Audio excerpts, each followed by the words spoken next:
Hari ini saya diberikan tema Bapak Ibu ya, bahwa kasih itu adalah sebuah keputusan bukan perasaan. Katakan sama-sama, perasaan. Iya. Kalau kasih cuman berdasarkan perasaan Bapak Ibu ya, saudara nggak akan pernah bisa melakukan firman Tuhan yang berkata, ya kasihilah sesamamu manusia dan berdoalah bagi orang yang menganiaya kamu Bapak Ibu. Kalau cuman berdasarkan perasaan, betul nggak Bapak Ibu? Iya, seberapa banyak di antara kita di sini yang udah menikah Bapak Ibu? Boleh lambaikan tangannya, ya sudah menikah. Ada kalanya dalam pernikahan perasaan juga bisa hilang Bapak Ibu. Setuju nggak Bapak Ibu? Oh enggak setuju. Hah? Perasaan bisa hilang Bapak Ibu ya, yang ada hanya sebel aja ya kan. Kadang-kadang ya saudara bisa bayangin ya kan tiap hari ketemu pasangan saudara. Ya, saya tinggal di apartemen Bapak Ibu ya. Apartemen saya cukup besar 120 meter persegi Bapak Ibu. Tapi ya bosan juga ketemu istri saya Bapak Ibu ya kan. Buka pintu ketemu dia ya kan.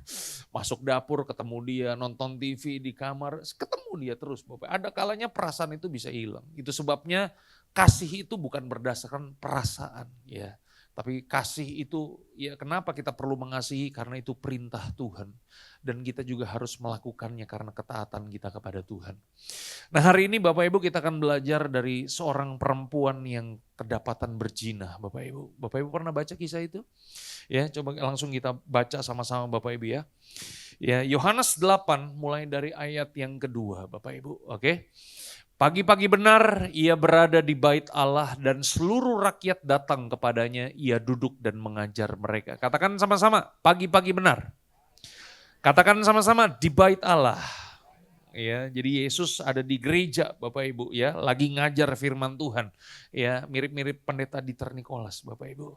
Pagi-pagi benar ada di bait Allah mengajar. Ayat yang ketiga, maka ahli-ahli Taurat dan orang-orang Farisi membawa kepadanya seorang perempuan yang kedapatan berbuat zina. Mereka menempatkan perempuan itu di mana? Di tengah-tengah, saudara bisa bayangkan Bapak Ibu ya, tiba-tiba ada orang dari luar datang kemari mendapatkan orang yang ketahuan berzina, kemudian ditaruh di tengah-tengah kita Bapak Ibu. Jadi wanita ini dipermalukan Bapak Ibu ya. Lalu berkata kepada Yesus, Rabi, perempuan ini tertangkap basah ketika ia berbuat zina. Musa dalam hukum Taurat memerintahkan kita untuk melempari perempuan-perempuan yang demikian. Apakah pendapatmu tentang hal itu? Mereka mengatakan hal itu untuk mencobai dia supaya mereka memperoleh sesuatu untuk menyalahkannya. Tetapi Yesus membungkuk lalu menulis dengan jarinya di tanah.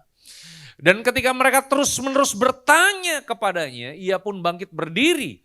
Lalu berkata kepada mereka, barang siapa di antara kamu yang tidak berdosa, hendaklah ia yang pertama melemparkan batu kepada perempuan itu. Lalu ia membungkuk pula dan menulis di tanah. Ayat yang ke-9. Tetapi setelah mereka mendengar perkataan itu, pergilah mereka seorang demi seorang, mulai dari yang tertua. Katakan sama-sama, mulai dari yang tertua. Akhirnya tinggallah Yesus seorang diri dengan perempuan itu yang tetap di tempatnya. Lalu Yesus bangkit berdiri dan berkata kepadanya, hai perempuan, di manakah mereka? Tidak adakah seorang yang menghukum engkau? Jawabnya, tidak ada Tuhan. Lalu kata Yesus, aku pun tidak menghukum engkau, pergilah dan jangan berbuat dosa lagi mulai dari sekarang. Katakan sama-sama, mulai dari sekarang. Nah Bapak Ibu Saudaraku terkasih dalam Tuhan, hari ini kita akan belajar dari 3 tokoh utama dari kisah ini. Ya, kita akan belajar dari orang Farisi dan ahli Taurat Bapak Ibu. Yang kedua kita akan belajar dari perempuan yang kedapatan berzina. Dan yang ketiga kita akan belajar dari Yesus Kristus. Oke? Yang pertama Bapak Ibu, apa yang kita bisa pelajari dari ahli Taurat dan orang-orang Farisi? Ya, Yohanes 8 ayat yang ketiga berkata begini, ya, maka ahli-ahli Taurat dan orang-orang Farisi membawa kepadanya seorang perempuan yang kedapatan berbuat zina. Mereka menempatkan perempuan itu di tengah-tengah. Ayat yang keempat, coba kita baca sama-sama, 1, 2, 3. Lalu ia berkata kepada Yesus, Rabi, apa katanya? Perempuan ini tertangkap basah ketika ia sedang berbuat zina. Katakan sama-sama, tertangkap basah. Tertangkap basah tuh bukan ketangkapnya lagi hujan Bapak Ibu ya. Ya lagi hujan kebasahan ditangkap, bukan Bapak Ibu. Tertangkap basah tuh artinya Kena OTT. Katakan OTT, saudara tahu ya. Operasi tangkap tangan Bapak Ibu ya. Nah Bapak Ibu saudaraku terkasih dalam Tuhan, bukankah ya kalau seseorang ketahuan berbuat zina, apalagi tertangkap basah Bapak Ibu, bukankah harusnya ada 2 orang Bapak Ibu? Betul nggak? Ya. Tapi kenapa yang ditangkap cuma perempuannya doang? Lakinya kemana ini? Katakan sebelah kanan, sebelah kiri. Di mana dia? Jangan-jangan duduk di sebelah saudara. Halo? Ya, kalau saudara nanya sama saya, Pak Pendeta, lakinya kemana? Jujur saya juga nggak tahu Bapak Ibu, ya kan? Tapi ada kemungkinan Bapak Ibu. Kemungkinan besar laki-lakinya lari Bapak Ibu ya.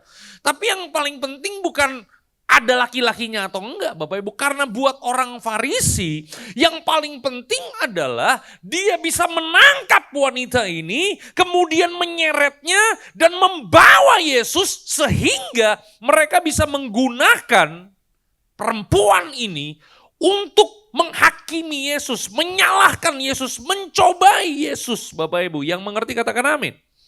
Bapak Ibu saudaraku terkasih dalam Tuhan, orang Farisi itu terkenal cerdas, terkenal pinter Bapak Ibu, tapi juga terkenal liciknya bukan main.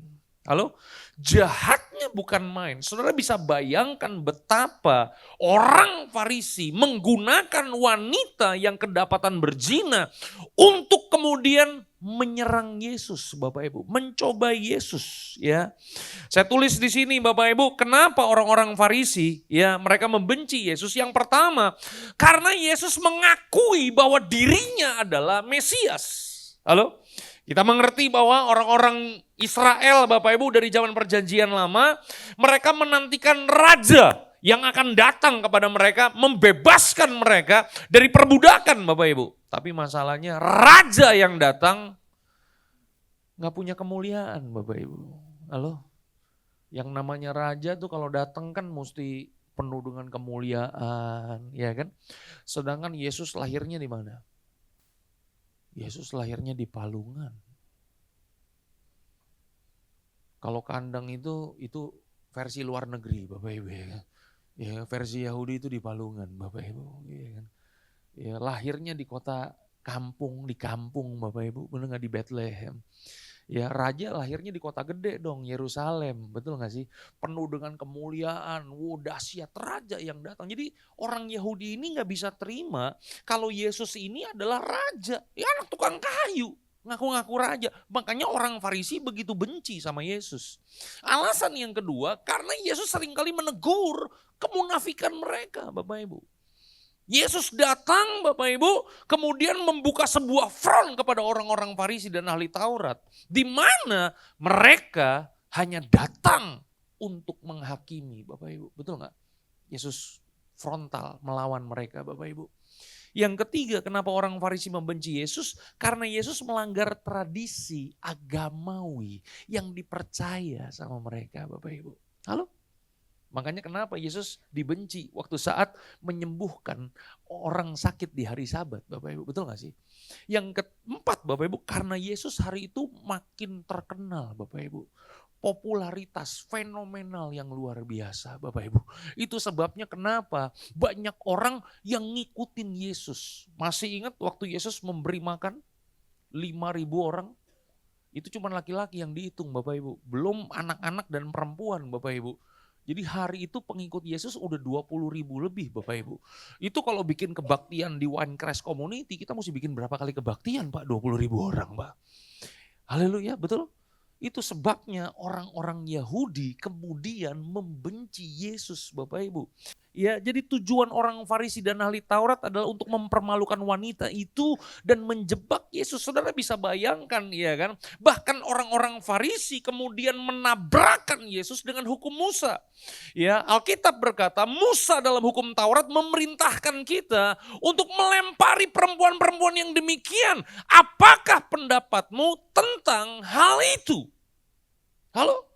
Orang Farisi dan ahli Taurat menggunakan kitab-kitab mereka, ayat-ayat yang mereka tahu Bapak Ibu untuk mencoba Yesus Bapak Ibu. Ya, dari sini kita belajar apa Bapak Ibu? Dari sini kita belajar. Ya, Bait Allah itu seharusnya menjadi tempat untuk manusia mencari Allah. Tetapi bagi orang Farisi, bait Allah dijadikan tempat pengadilan, Bapak Ibu. Halo? Bapak Ibu saudaraku terkasih dalam Tuhan. Gereja bukan lagi, kalau saya ngomong gereja ini bukan bangunan Bapak Ibu ya. Kalau saya mau ngomong gereja itu berarti orangnya, yang mengerti katakan amin. Oke? Gereja bukan lagi tempat yang nyaman untuk beribadah. Karena seringkali gereja sudah menjadi tempat pengadilan. Seringkali ada begitu banyak orang Bapak Ibu ya, mereka ke gereja tujuannya siapa yang bisa disalahkan. Tujuannya menyebar desas-desus, menyebar gosip Bapak Ibu. Ke gereja bukannya cari Tuhan tapi menyebarkan fitnah, memojokkan orang untuk menghakimi orang Bapak Ibu. Hari ini kita belajar Bapak Ibu, bukankah kita saudara seiman Bapak Ibu? Amin. Bukankah kita keluarga? Katakan sama keluarga. Betul nggak? Saudara yang punya saudara ya, yang punya keluarga, ada nggak di antara kita keluarga saudara sendiri, saudara hakimi? Ada nggak? Hakimi anak kita, hakimi istri kita. Hah? Harusnya kalau keluarga kita nggak akan mengambil sebuah keputusan untuk mengadili dan menghakimi keluarga kita. Bapak Ibu kenapa? Karena kita saudara seiman di dalam Tuhan Bapak Ibu. Keluarga itu adalah bagian daripada iman kita Bapak Ibu. Ya, tadi saya dapat itu ya, tadi ada tagnya tuh ya, One Christ Community, My Home. Apa tadi tulisannya ya? My Home apa tadi? Wah, My Home is, wah keren, ya kan? Betul nggak Bapak Ibu? Harusnya gereja, persekutuan kita, perkumpulan kita harus menjadi sorga di muka bumi ini Bapak Ibu. Ada amin Bapak Ibu? Amsal 10 ayat yang ke-12 kita baca sama-sama. Demikianlah firman Tuhan. Ya, 1, 2, 3. Kebencian menimbulkan apa? Pertengkaran. Tetapi kasih apa katanya? Menutupi segala pelanggaran Bapak Ibu. Di mana ada kebencian, di mana ada iri hati, di mana ada kepentingan diri sendiri, maka di situ kita akan menarik sebuah budaya yang namanya pertengkaran Bapak Ibu. Halo? Tapi Alkitab berkata, kasih menutupi segala sesuatu. Kasih menutupi segala sesuatu bukan kita nutupin dosanya Bapak Ibu. Betul gak sih? Kasih menutupi segala sesuatu itu artinya kita meredam. Kita mengedepankan pertobatan dan perubahan seseorang Bapak Ibu. Halo?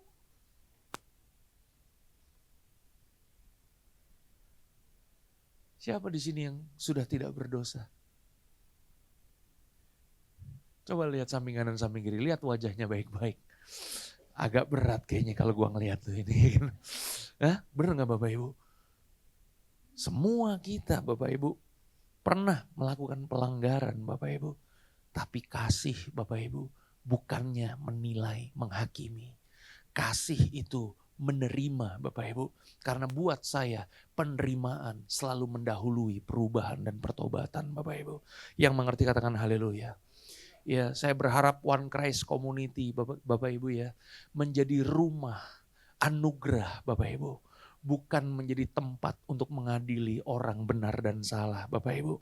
Hari ini kita belajar Bapak Ibu. Kalau ada orang yang jatuh Bapak Ibu bukannya kita hakimi. Bukannya malah kita sebarkan. Kalau ada orang yang jatuh harusnya kita angkat sama-sama Bapak Ibu. Kalau ada keluarga kita, saudara kita yang hidup dalam kelemahan, mari kita kuatkan sama-sama. Kalau ada yang sakit Bapak Ibu ya, sakit mental ya kan maupun sakit rohani Bapak Ibu, mari kita sembuhkan sama-sama Bapak Ibu. Harusnya One Christ Community Bapak Ibu, rumah kesembuhan, rumah pemulihan, rumah penerimaan dan bukan rumah penghakiman Bapak Ibu. Ada amin Bapak Ibu? Ya. Siapakah wanita ini Bapak Ibu? Ada yang tahu namanya? Ada yang tahu namanya? Ya. Angkat tangan dulu. Baru ngomong gitu ya. Ya. Yang tahu namanya, kalau benar jawabannya, pulang nanti saya kasih angpau. 500.000 lah satu orang. Ya. Jangan main-main, ya, pendeta juga sultan. Haleluya. Ada yang tahu siapa namanya? Ya, ada yang bilang Maria Magdalena. Ada yang bilang Maria Kleopas, Bapak Ibu. Saya searching Bapak Ibu ya di Google, karena saya juga nggak tahu siapa namanya. Nggak tertulis ya kan. Ya kan. Nah yang menarik adalah begini Bapak Ibu ya kan. Waktu saya searching di YouTube, saya searching di Google Bapak Ibu, saya tertarik dengan kolom komentarnya Bapak Ibu. Saudara tahu apa yang terjadi di kolom komentarnya? Di kolom komentar terjadi perdebatan Bapak Ibu. Wanita yang kedapatan berzina, Maria Magdalena. Dibalas lagi komennya, bukan Maria Magdalena bodoh, Maria Kleopas. Menarik Bapak Ibu. Iya kan? Ini kan mereka lagi membahas firman Tuhan Bapak Ibu ya, betul gak sih? Mereka lagi membahas jangan menghakimi, jangan menilai Bapak Ibu. Tapi di kolom komentar justru mereka saling menghakimi satu dengan yang lain. Katakan sebelah kanan, sebelah kiri. Itulah yang menarik dari netizen Indonesia Bapak Ibu. Ya, Bapak Ibu saudaraku terkasih dalam Tuhan hari ini Bapak Ibu mari kita belajar Bapak Ibu. Ya kan? Jangan sampai kehidupan kita menjadi ahli Taurat. Jangan sampai kita menjadi orang-orang yang jadi seperti orang Farisi. Mereka menggunakan kecerdasan mereka. Mereka menggunakan daya kritis mereka. Mereka menggunakan kritik mereka. Bukan untuk membangun, tapi untuk menjatuhkan Bapak Ibu. Halo. Kalau saudara mau jadi orang Farisi, jadilah seperti Nikodemus Bapak Ibu. Karena satu-satunya orang Farisi yang bertobat percaya Yesus, cuma Nikodemus Bapak Ibu. Yang mengerti katakan haleluya Bapak Ibu. Ada amin Bapak Ibu? Ya bukankah Tuhan memberikan perintah baru kepada kita? Kita baca sama-sama Yohanes 13:34 dan sampai 35. 1, 2, 3. Aku memberikan perintah baru kepada kamu. Yaitu supaya kamu saling mengasihi. Sama seperti aku telah mengasihi kamu. Demikian pula kamu harus saling mengasihi. Dengan demikian semua orang akan tahu bahwa kamu adalah murid-muridku. Yaitu jikalau kamu saling mengasihi. Katakan sama-sama saling. Saling itu apa sih? Saling itu gak bisa sendiri Pak. Iya kan? Saya mengasihi saudara, tapi saudara gak mengasihi saya. Itu egois namanya Bapak Ibu. Halo? Saling itu perlu dua belah pihak atau dua organisasi atau dua apapun lah Bapak Ibu ya. Mereka harus saling memberi dan saling menerima. Itu namanya saling Bapak Ibu. Halo? Inilah yang seharusnya menjadi budaya di dalam persekutuan. Menjadi budaya gaya hidup orang percaya. Yaitu apa? Kita saling mengasihi. Saling mendoakan. Saling support satu dengan yang lain. Saling mendorong. Saling di mana satu dengan yang lain. Harus bertumbuh bersama-sama Bapak Ibu. Halo? Tanpa ada satupun yang direndahkan. Yang mengerti katakan haleluya. Dan dari mana orang di luar tahu kalau kita murid-murid Kristus, kalau kita saling menjatuhkan, saling menghakimi, saling menilai satu dengan yang lain Bapak Ibu. Halo?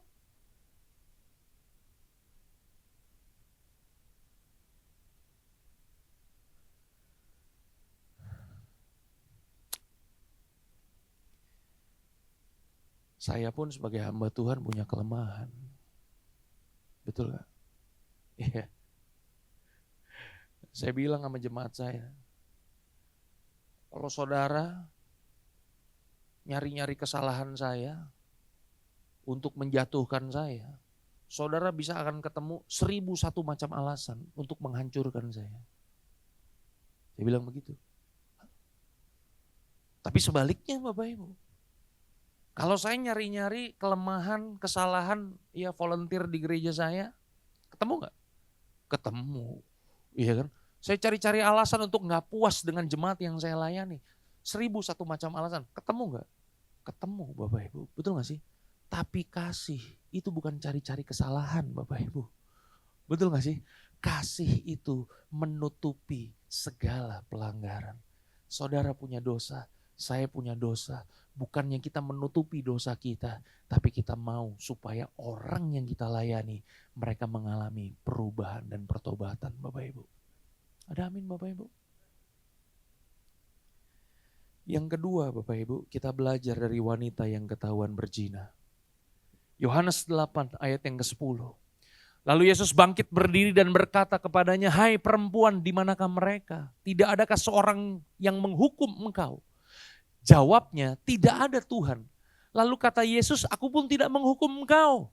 Pergilah dan jangan berbuat dosa lagi mulai dari," katakan sama-sama, mulai dari sekarang. Apa sih artinya mulai dari sekarang? Mulai dari sekarang itu artinya masa lalu itu bukan lagi menjadi identitas kita, Bapak Ibu. Halo? Saya dulu nih jangkis, Bapak Ibu ya. Sudah tahu jangkis ya. Orang kena narkoba itu sebutannya jangkis, Bapak Ibu. Kurus, ya tinggi, langsing, katakan kutilang. Kurus, tinggi, langsing, Bapak Ibu. Dulu berat saya 45 kilo, Bapak Ibu. Ya. Begitu bertobat saya sempat 103. Ya memang di dalam Tuhan ada pelipat gandaan Bapak Ibu ya. Dahsyat ya kan. Ya sekarang turun dari ya 103 turun 98 sekarang 83 kilo Bapak Ibu. Ya. Tapi saya mau kasih tahu bahwa apa yang terjadi di masa lalu itu hanya menjadi sejarah dalam hidup saya Bapak Ibu. Tidak menjadi identitas dalam kehidupan kita Bapak Ibu. Ya. Yang kedua Bapak Ibu, mulai dari sekarang itu artinya ada awal yang baru untuk bertobat dan berubah. Ada perubahan status dari yang tadinya terhukum menjadi merdeka Bapak Ibu. Dan itulah yang diberikan Yesus kepada wanita yang kedapatan berzina ini Bapak Ibu. Harusnya wanita ini mati di rajam batu. Halo. Tapi lihat karena anugerah yang begitu besar Tuhan memberikan kepada wanita ini kesempatan yang kedua. Itu sebabnya ketika Yesus mengampuni itu adalah sebuah undangan supaya kita hidup di dalam terang. Halo, mulai dari sekarang artinya jangan menunda untuk hidup baru. Mulai dari sekarang Bapak Ibu. Halo. Dan sebenarnya Yesus berhak untuk melempari batu. Betul gak? Kenapa? Karena Alkitab katakan begini. Ia pun bangkit berdiri dan berkata kepada mereka, "Barang siapa di antara kamu yang tidak berdosa, hendaklah ia yang pertama melemparkan batu kepada perempuan itu." Yesus punya hak untuk melemparkan batu yang pertama. Tapi Yesus lakukan? Yesus tidak melakukannya. Kenapa? Karena Yesus memberikan kesempatan kepada wanita yang berdosa ini untuk berubah dan bertobat Bapak Ibu. Baca ini baik-baik, klik sekali lagi. Ya, 1, 2, 3.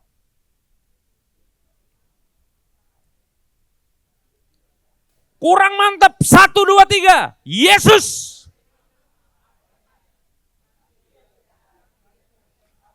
Yesus menerima saudara apa adanya? Ada amin? Kalau gitu Pak Pendeta, Yesus terima kita apa adanya. Dan kita yakin dia pasti akan mengampuni kita. Kalau gitu kita gas aja Pak. Kita hidup dalam dosa sekalian, jangan tanggung-tanggung. Kalau gitu udah kita gas aja hidup dalam dosa. Halo, apakah kayak begitu Bapak Ibu? Bapak Ibu pernah baca kisah tentang Daud? Daud itu gak pernah tahu apa yang terjadi ke depan pada saat dia ketemu nenek-nenek lagi mandi. Ada amin? Hah? Jadi siapa? Nenek-nenek kan itu. Usianya udah 80 tahun lagi mandi loh. Hah? Kalau nenek-nenek yang mandi, Daud gak jatuh Bapak Ibu. Yang ya Daud jatuh ini karena yang mandi wanita muda Bapak Ibu, betul gak sih? Singkat cerita Bapak Ibu, waktu dia lihat cewek mandi, namanya laki-laki sejati Pak. Ya kan? Bayangin Daud tuh gak tahu ya kalau sarapan pagi-pagi mungkin telur setengah matang mungkin 5 biji kali ya. Mungkin gairahnya tuh ya. Suruh pengawalnya bawa itu perempuan ke kamarnya. Singkat cerita Daud main berzina dengan Batsheba Bapak Ibu. Tapi Daud gak pernah tahu konsekuensi yang akan terjadi pada keluarganya Bapak Ibu. Mungkin buat Daud itu dosa-dosa biasa kali ya. Suka nonton film kolosal gak? Film kerajaan-kerajaan gitu Bapak Ibu. Oh gak pernah. Oh sorry. One Christ Community kesukaannya doa, pujian penyembahan, dan merenungkan firman. Kalau saudara nonton film-film kolosal, film-film kerajaan itu kan yang namanya raja itu kan, wih semua dosa dia cobain Bapak Ibu. Kenapa? Gak ada yang berani negor dia. Betul gak sih? Semua, wah ngambil istri orang, mau nyetubuhin mbaknya, pembantunya, wah semua disikat Bapak Ibu. Mungkin bagi Daud itu biasa buat raja Bapak Ibu. Tapi Bapak Ibu lihat ya, apa yang terjadi buat keluarga Daud Bapak Ibu. Halo? Anaknya perempuan diperkosa sama kakaknya sendiri Bapak Ibu. Amnon memperkosa Tamar Bapak Ibu. Wah. Heboh Bapak Ibu, karena adiknya diperkosa. Wah, kakaknya gak terima Bapak Ibu. Kakaknya mengalami kepahitan yang luar biasa. Dibunuh Amnon Bapak Ibu. Bayangin saudara bersaudara saling bunuh Bapak Ibu. Halo? Absalom putra mahkota, putra kesayangan Daud yang seharusnya menggantikan Daud jadi raja. Muncul kepahitan dan apa yang dilakukan Amnon? Berontak sama bapaknya, kudeta Bapak Ibu, bukan hanya sekedar kudeta, gundik-gundik Daud, satu-satu ditidurin sama Absalom Bapak Ibu. Ngeri. Halo? Makanya kalau mau bikin dosa, mikir-mikir. Ya, baca nih, sebelum kita mau bikin dosa, hitung dan pikir baik-baik. Apakah kenikmatan yang kita dapatkan sebanding dengan akibat yang harus kita tanggung Bapak Ibu? Halo? Dosa itu kan enaknya ya 10 menit lah. Sekuat-kuatnya sudah 15 menit lah. Halo? Tapi akibatnya seumur hidup. Bukan cuma saudara yang nanggung, anak yang nanggung, cucu yang nanggung. Pikir. Katakan sama-sama, mikir. Ampun Bapak Ibu ya. Oke? Yang ketiga, yang terakhir. Kita belajar dari Yesus Kristus Bapak Ibu.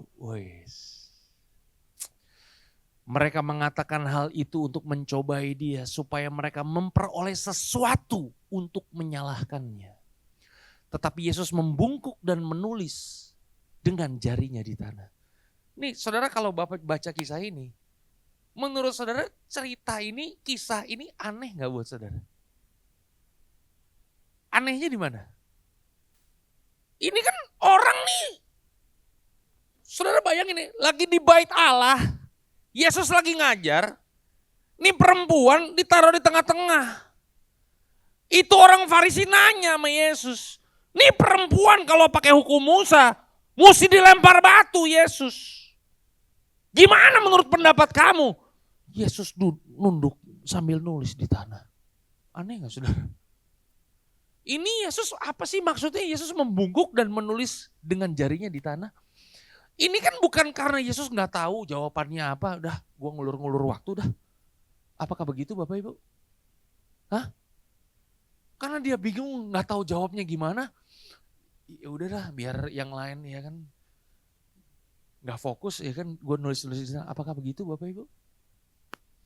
Dan ketika mereka terus-menerus bertanya kepadanya, ia pun bangkit berdiri lalu berkata kepada mereka, barang siapa di antara kamu tidak berdosa, hendaklah ia yang pertama melemparkan batu kepada perempuan itu. Pertanyaan saya, klik sekali lagi, ya, jangan buru-buru nih, ya. Pertanyaannya, Yesus itu nulis apa sih? Tahu dari mana saudara? Nah, ada ayatnya. Saya mau menyingkapkan rahasia yang dari 2000 tahun lalu. Tidak terbongkar. Apa yang Yesus tulis? Klik sekali lagi. Ternyata dia menulis nama saya Bapak Ibu. Saudara jangan main-main menganya sama hamba Tuhan yang diurapi. Ya, ini jokes saja Bapak Ibu. Ya kan? Saudara, sebenarnya apa yang ditulis Yesus itu Bapak Ibu, itu bukan dia nulis apa. Tapi itu sebagai sebuah tanda, sebuah lambang yang tidak dimengerti oleh orang Farisi dan ahli Taurat Bapak Ibu. Halo? Kalau kita kembali ke perjanjian lama Bapak Ibu, ya, kita mengerti Bapak Ibu bahwa Tuhan itu ya membuat 10 perintah Allah lewat 2 loh batu. Betul gak sih? Apa sih tujuan Tuhan membuat 10 perintah Allah dan diberikan kepada orang Israel Bapak Ibu? Tujuannya adalah supaya mereka hidupnya itu teratur. Supaya hidup mereka tuh jalan di jalannya Tuhan. Supaya hidup mereka itu berkenan di hadapan Tuhan. Itu sebabnya Tuhan memberikan kepada Musa 2 loh batu yang ditulis oleh jari Allah. Katakan sama-sama, ditulis oleh jari Allah. Ulang, ditulis oleh apa Allah? Katakan sama-sama, jari Allah. Itu hukum Taurat Bapak Ibu. Di perjanjian lama. Masuk perjanjian baru, waktu Yesus diperhadapkan dengan wanita yang kedapatan berzina, Yesus juga menulis sesuatu dengan jarinya. Halo? Artinya apa? Artinya Yesus ingin kasih tahu kepada orang Farisi dan ahli Taurat, kalau di perjanjian lama aku menulis hukumku sendiri, di perjanjian baru aku lebih daripada hukum itu semua. Halo?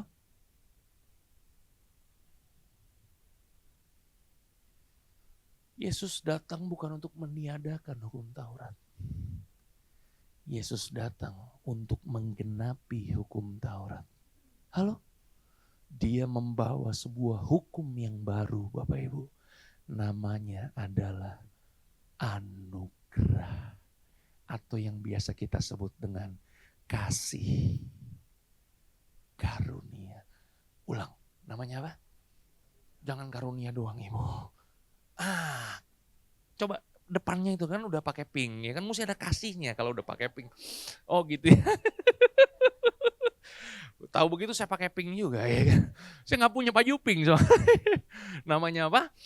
Kasih karunia Bapak Ibu. Halo? Ya. Jadi di perjanjian lama aku menulis hukum Taurat, di dalam perjanjian baru aku lebih daripada hukum Taurat. Itu yang mau dikasih tahu kepada orang Farisi dan ahli Taurat. Ya, klik sekali lagi. Yesus menulis di tanah bukan untuk memberikan informasi, tapi untuk menyingkapkan hati manusia bahwa hukum tanpa kasih melahirkan penghakiman. Kebenaran tanpa anugerah melahirkan kematian Bapak Ibu. Tapi anugerah dan kebenaran akan melahirkan pertobatan. Halo? Saudara mau balik lagi ke perjanjian lama? Hah? Mau? Hukum Musa itu 10. Tapi sama orang Yahudi dibikin butir-butir dan pasal-pasal Pak. Semuanya 613. Halo? Mau ibadah tuh ada aturannya. Mau makan tuh ada aturannya. Semua ada aturannya Bapak Ibu. Orang Yahudi begitu tersiksa Bapak Ibu menjalankan semua hukum itu. Dan saya mau kasih tahu sampai hari ini mereka pun belum bisa melakukan 613 hukum Musa Bapak Ibu. Halo? Mereka hanya bisa melakukan 400 hukum Bapak Ibu. Di mana 213 hukum lagi yang harus mereka kerjakan? Nanti tunggu bait suci ketiga berdiri baru mereka bisa menggenapinya. Halo? Bait sucinya kan sekarang gak ada Bapak Ibu. Atasnya ada masjidnya kan.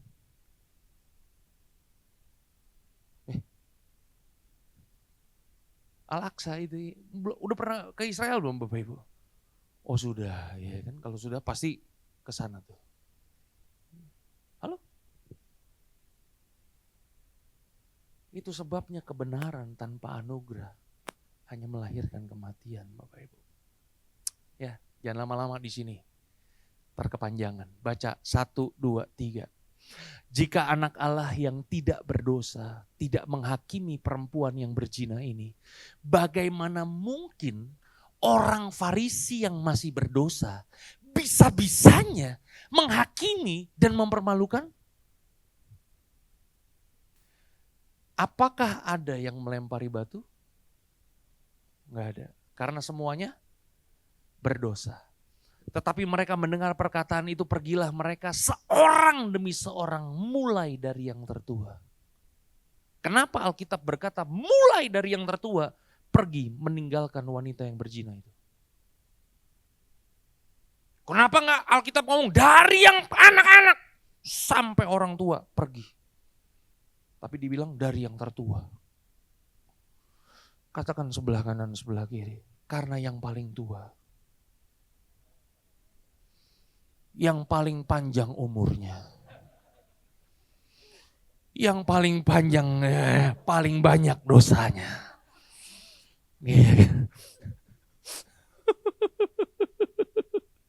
Halo? Berarti saudara juga masih berdosa. Kalau saudara masih berdosa, iya kan?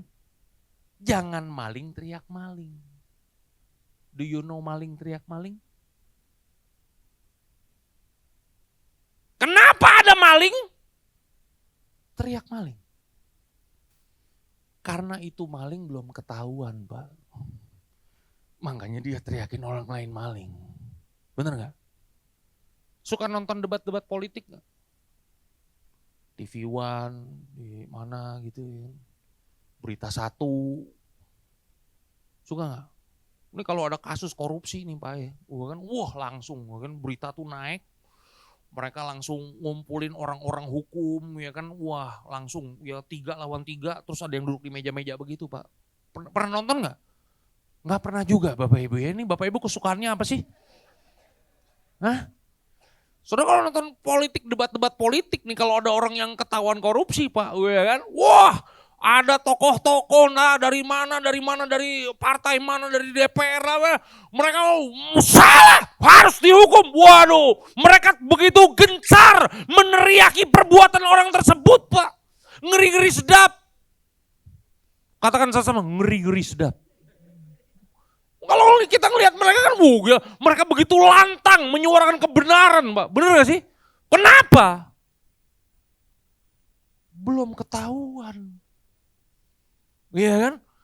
Nanti Pak begitu dia yang ketahuan korupsi,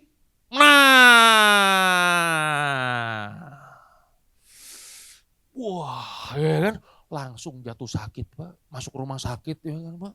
Ya kan infus biasa orang 1 Pak, ini 4 Pak. Tangan kanan, tangan kiri, kaki dua-duanya masuk semua infus Pak, ya kan. Gak berapa lama meninggal dunia. Ada tuh yang begitu tuh. Bener gak? Maling teriak maling. Klik sekali lagi. Ya. Ketika kita mulai menghakimi orang lain, jangan pernah menganggap diri kita lebih rohani, lebih baik, lebih kudus dari orang yang kita hakimi. Klik sekali lagi. Iya. Nah ini, maling teriak maling. Kenapa ada orang maling teriak maling? Belum ketahuan aja. Ini kan. Coba lihat lagi samping kanan samping kiri. Lu belum ketahuan aja. Ya kan. Sampai suatu hari, ya kan Tuhan bongkar. Tuhan singkapkan baru. Malu. Klik sekali lagi. Yesus itu benci dosa. Tetapi dia mengasihi orang berdosa Pak. Halo? Yesus saklek gak dengan kebenaran? Mata ganti mata. Gigi ganti gigi Pak. Yesus itu. Halo? Dia benci dosa Pak. Tapi saudara lihat dalam perjalanan pelayanan Yesus. Bagaimana dia ketemu dengan wanita yang ketahuan berzina. Yesus pun tidak memilih untuk menghakimi, melemparkan batu. Tapi Yesus memilih untuk mengasihi, memberikan kesempatan kepada wanita itu. Halo? Yesus pernah, ya kan, kakinya Pak, ya kan, dibersihkan pakai minyak narwastu. Kemudian dilap pakai wanita yang berdosa ini Pak. Halo? Apakah Yesus jijik? Lu berdosa, gua kudus. Kayak ketemu Dracula ya. Hah? Yesus jumpa dengan Sakeus, Bapak Ibu. Pemungut cukai. Halo, bahkan numpang di rumahnya. Saya mau nanya, Yesus numpang mandi, numpang makan di sana.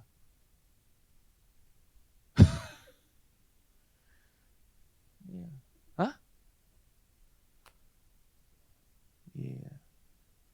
Gak tahu numpang ngapain, karena tidak tertulis Bapak Ibu. Halo? Itulah yang membuat orang Farisi benci. Kok Yesus datang ke rumah orang berdosa sih? Bahkan murid Yesus yang namanya Matius, yang namanya Lewi. Saudara tahu apa pekerjaan sebelum mereka jadi murid Yesus? Matius dan Lewi itu. Pemungut cukai, bener ibu. Saya gak ada angpaunya, jadi ibu gak dapet. Halo? Pemungut cukai diangkat, diberikan kesempatan untuk ikut dia menjadi muridnya. Masuk dalam sebuah sejarah yang menggoncangkan dunia, Bapak Ibu. Halo? Betul gak Bapak Ibu? Ya. Lalu Bapak Ibu main-main ke gereja saya Bapak Ibu ya. Jangan kaget ya.